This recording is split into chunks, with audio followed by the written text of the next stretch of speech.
लेकिन ये सवाल उठा था अभी कुछ दिन पहले भी, अभी जब ये युद्ध की शुरुआत हुई, कि नरेंद्र मोदी साहब क्यों गए, ऐसे समय पर क्यों गए, ऐसे सेंसिटिव टाइम पर वो क्यों गए। तो इसमें जवाब इजराइल की तरफ से आया और इजराइल के विदेश मंत्रालय की तरफ से कहलवाया गया कि नरेंद्र मोदी साहब को इस बात की जानकारी नहीं थी कि युद्ध होने वाला है। यहाँ की सरकार भी जो है वो नहीं कह पा रही इस बात को, लेकिन वहां से इजराइल से जो करवाया गया, इजराइल ये कह रहा है कि जानकारी नहीं थी, और कल राजनाथ सिंह ने अपने भाषण में बोला जानकारी थी। यानी कोई एक पक्ष से झूठ बोल रहा है। अब अगर जानकारी नहीं थी तो आप वहां पे मेडल पहनने किस लिए गए थे फिर? अगर इजराइल इतने बड़े हमले की जानकारी शेयर नहीं कर रहा है तो ये कैसी दोस्ती है?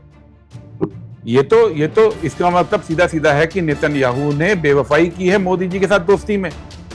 उनको बताया ही नहीं कि हम ये करने जा रहे हैं, और उस देश में करने जा रहे हैं जहां पे 13,000 भारतीय रह रहे हैं, और वो देश कर रहे हैं जहां 20,000 भारतीय रह रहे हैं।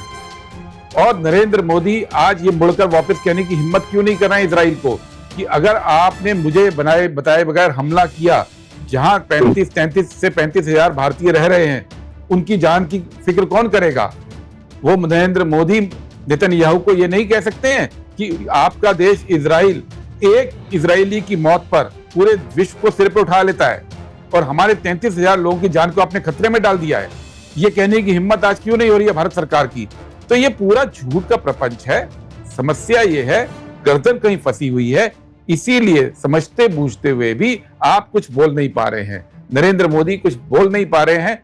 भारत ईरान युद्ध में भारत का स्टैंड ना लेना, या अमेरिका के पक्ष में चले जाना, या अयतुल्ला खamenei के उस पे शोक तक प्रकट न करना, ये तो अलग सवाल है। ये भारत के लिए इकोनॉमिक और स्ट्रेटेजिक सवाल भी खड़ा हो गया है, उस पे तो भारत सरकार को बोलना होगा ना। अब इस पूरे के अंदर नरेंद्र मोदी को अगर इजराइल ने अंधेरे में रखा है तो ये दोस्ती बिल्कुल निराधार, ये केवल अपने पर्सनल ग्लोरी के लिए मेडल पहन के खुश हो गए, और अपने देश के 33 से 35,000 लोग जो इजराइल ईरान में फंसे हैं उनकी चिंता नरेंद्र मोदी को नहीं थी। ये बात इससे स्पष्ट हो जाती है।